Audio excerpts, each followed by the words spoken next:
Imagine waking up one morning and pouring a cup of coffee. But instead of turning on your wake-up TV show, the news is flooded by images of U.S. troops stationed on the Canadian border. Sounds ridiculous, right? Well, this was almost a reality with detailed plans under the code name War Plan Red. With President Donald Trump hinting at turning Canada into the 51st state, this reality might be closer than you think. Today, we look at what happens if the U.S. invades Canada and takes the country by force. As crazy as such an invasion sounds, both Canada and the United States already have plans to invade each other. These date back to the period between World War I and II. Surprisingly, Canada was actually the first to put in place plans to invade the United States. As the First World War came to an end, Canada realized that its southern neighbor is more than just a threat. The United States has the power to make a big difference. They have advanced technology, a strong economy, and millions of people to enlist. This was considered a threat. Canada put forward a former war hero by the name of Buster Brown, who would do reconnaissance along the U.S. border, where he found that invading the United States was a lot easier than they thought.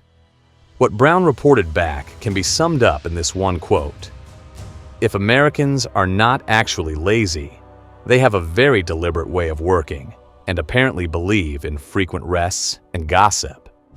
In essence, Brown found that Americans were lazy, making them an easy target for whomever wanted to invade. So, Canada devised a plan, but it would not be easy, and they would need the support of friends across the Atlantic to make this possible. On the other hand, the United States were carefully devising a plan of their own, and by 1930, it was known as War Plan Red. But we'll get to that in a second. Please make sure that you are subscribed to our channel for your daily military report. Well, looking at the 5,500-mile border between the United States and Canada reveals quite a bit of information. Not only is it the longest border in the world, but it covers nearly all northern U.S. states. A natural plan would be to station troops along the southern border, especially the Washington state area, while moving down from Alaska to create a pincer movement. But harsh terrains and extreme Canadian winters will devastate troops and machinery. This meant that the U.S. chose to abandon this two-pronged assault, rather leaning on a new three-pronged assault that would become known as War Plan Red. But what is this new plan? According to experts, the first move the United States will make will be to send a naval armament from Boston to Halifax. Since Canada will need to rely on support from its allies in Europe, this will create a blockade, ensuring that no one can enter Canadian water. The move toward Halifax is very crucial in this war, especially with the United States aiming for encirclement. The plan continues by suggesting that troops stationed in Albany would slowly begin their march up to Montreal, where they would clear the path for supply lines to be set. However, Toronto in the south remains a massive obstacle. To eliminate this, the U.S. suggests sending another contingency of troops to move on to Toronto. If the plan works, it creates a clear supply line running from Buffalo all the way to Toronto, as the next logical move will be to take Quebec. According to War Plan Red, troops stationed in Vermont and Maine will begin crossing over to Quebec, where they will be joined by fighters moving up from Toronto. This will essentially capture three of major capitals in the country, rendering the Canadian East Coast as taken. But what happens in the West? Well, the United States has a few bases in Montana and Washington State. War Plan Red suggests that troops from Birmingham will slowly march on Vancouver, where they will aim to take the western part of the country. Meanwhile, various contingencies of troops will make up the forces moving through the middle. This plan sounds rather easy, right? Well, it was designed in 1930, and back then, no one truly understood how military technology would evolve and what the 20th century will actually look like. Now, we have fighter jets that can wipe out cities and tanks that can single-handedly defeat battalions of troops. This means that War Plan Red, as it is known, might not necessarily be very effective in the modern era, and it has never been enacted yet. The question is whether this will work in the 21st century. Since the 1930 plan, a lot has changed in the world. Yes, new forms of technology are available, but diplomatic ties have created what we call modern geopolitics. In a war between the US and Canada, geopolitics need to be accounted for. The buzzword, well, that is NATO, or the North Atlantic Treaty Organization.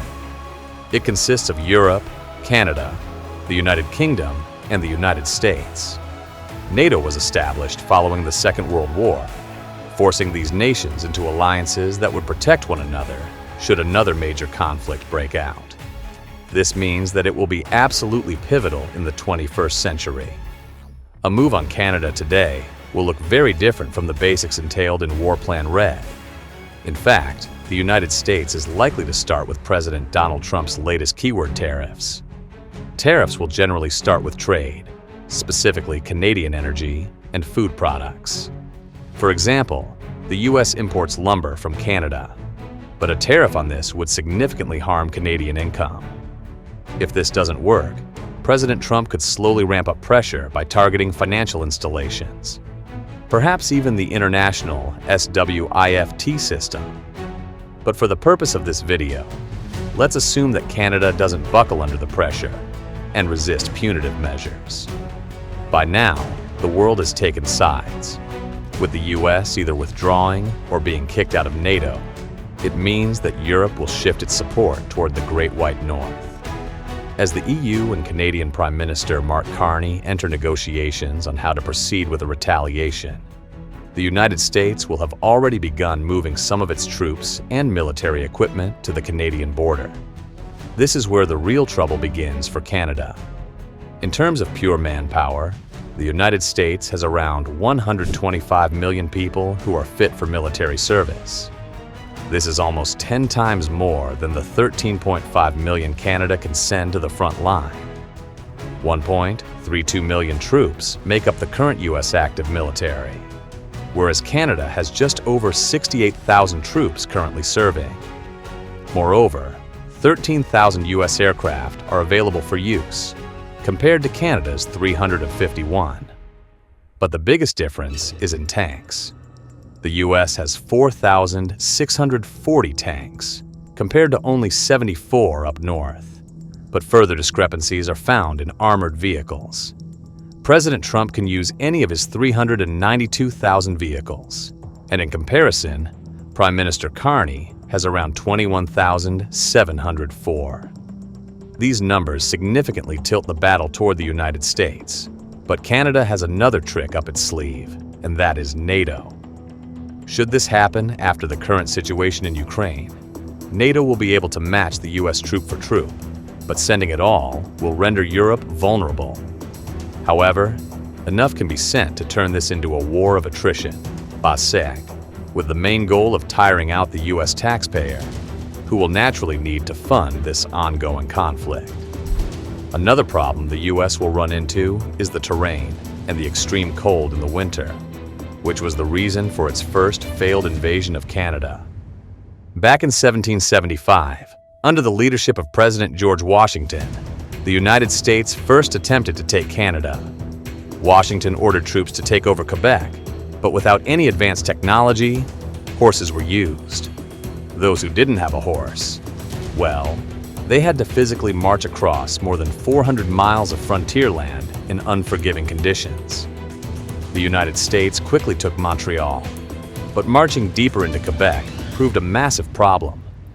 As the freezing winter set in, many troops simply deserted, with the rest succumbing to the elements. By the time they reached Quebec, the British were already waiting, quickly overpowering them and sending the army back to the United States. A few years later, the British were still ruling over Canada, sparking a second attack on Canadian territory in 1812. Again, the combination of British power and the elements quickly fizzled out any attacks, leaving the United States with no other choice but to retreat. Many experts agree that this was the day Canada earned its right to sovereignty, and that any future war or invasion of the country would be completely uncalled for and unjust. Unfortunately, This doesn't seem to bother Donald Trump, with the 47th President of the United States firmly believing Canada should be the 51st state. Since the beginning of his campaign in 2024, President Trump was already focused on Canada. On many occasions, he blasted the country for relying on the U.S. for security and various other economic support. Trump went on to say that Canada is already acting like a U.S. state, sealing his antagonistic stance by calling former Prime Minister Trudeau governor. Trump further unleashed a barrage of tariffs in Canada, claiming that the country is largely responsible for illegal migrants. A claim that is not unfounded, as recent data does provide evidence of many Asian immigrants choosing Canada as their point of entry. Canada responded, with Trudeau first calling Trump's move dumb, and then levying its tariffs on $30 billion worth of American goods. This largely targets the manufacturing sector, and combined with EU tariffs, it might seriously harm the U.S. economy. Moreover, this creates a lot of tension with its northern neighbors, and if a move is made, it will heavily depend on economic sanctions like these. The United States will need to leverage its allies in Europe.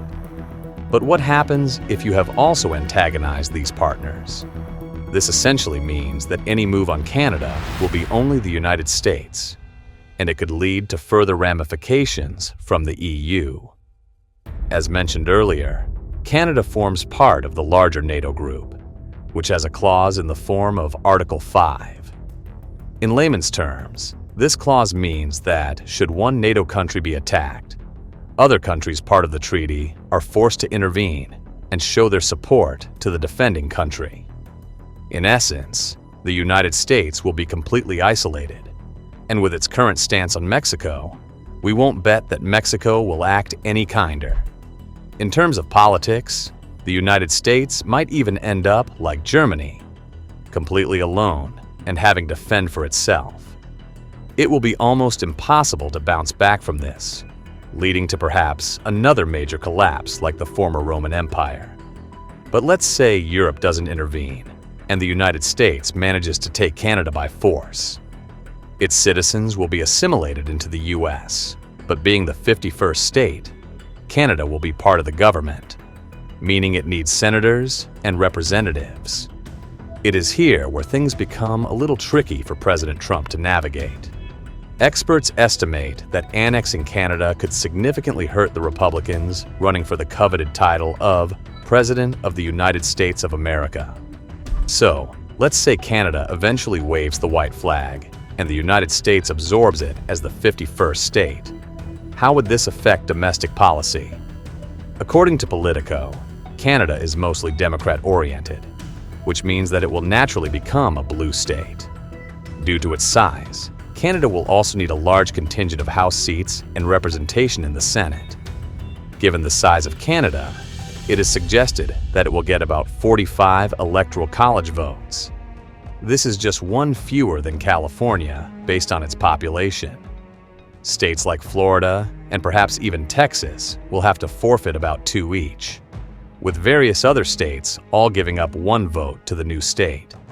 This is based on the Electoral College remaining at 538 and the winner needing 270 to win the general election. By analyzing the recent history of United States voting, it will essentially allow the Democrats to start with 253 electoral votes already in the bag. The Republicans will have 202 votes, with 85 votes up for grabs in battleground states. It immediately puts Trump and his party at a disadvantage heading into the 2028 U.S. election. Moreover, the Democrats would only need 17 votes to seal the victory, which will be rather easy if they can snag Pennsylvania or even Michigan. Essentially, a move on Canada could do more harm to Donald Trump's own agenda than it would for the Democrats, who are actively trying to fight against this. One positive is that the U.S. will have access to a plethora of Canadian natural resources. The addition of oil and natural gas will certainly enrich the U.S., and with almost full control over the North American continent, Canada becomes a strong strategic advantage. In fact, nowhere in history has a country alone owned an entire continent, aside from Australia. But the barren landscape of the land down under doesn't help it when it comes to creating a powerful economy. Ultimately, a move on Canada would have far greater ramifications for the world than anyone would ever expect. For starters, the EU will have to split its priorities between self-defense, supporting Ukraine, and now focusing on Canada. This means that resources in Europe will wear thin, and at the end of the day, it will benefit none other than Russia and China. As Europe wanes and the Americas are drawn into another war, Russia will swiftly move to pressure Ukraine into surrendering. China would likely make its move on Taiwan, while focusing on building its economy. Unfortunately, no one will be able to stop them with the big players preoccupied with one another. In the Middle East, lawlessness might run supreme as a major power vacuum is left. Both Saudi Arabia and Iran will quickly try to fill this gap, possibly leading to another escalation in tensions. Moreover, the global oil markets will explode, creating exorbitant levels of inflation and further impoverishing those who are already struggling. Such a war would take years to resolve, and once the destruction is done, it will be costly to rebuild both the US and Canada. Meanwhile, Europe will slowly turn toward the east for assistance, with the United States no longer the flag bearer of the biggest or strongest economy in the world. Regardless of how anyone feels about such a move, the losers at the end of the day will be everyone, with the East slowly becoming the new world's standard bearer. Finally, it is worth exploring how interlinked the world is and why any form of war, especially between big nations, will lead to utter devastation. Nowadays, economies are intertwined, with trade being the center of survival. Should the South China be blocked, for example, it will significantly threaten Japanese trade. Moreover, the U.S. presence along the Suez and Panama Canal will greatly reduce the number of ships that pass through. Naturally, trade all over the world will die down, forcing countries into revolt and possibly even coups. Countries in Africa will bear the brunt of this. Its already impoverished economies rely heavily on Western aid. Just look at how the U.S. stoppage of aid has already affected some of these smaller nations. The world as we know it will come to a complete standstill, and the life you know will cease to exist. As the United States continues making enemies, it is doubtful that anything of a military nation would take place with its northern neighbor. President Trump will resort to economic pressure, but should this fail, the whole house of cards might come tumbling down. But what do you think? Make sure to let us know in the comments below and subscribe to our channel for your daily military report.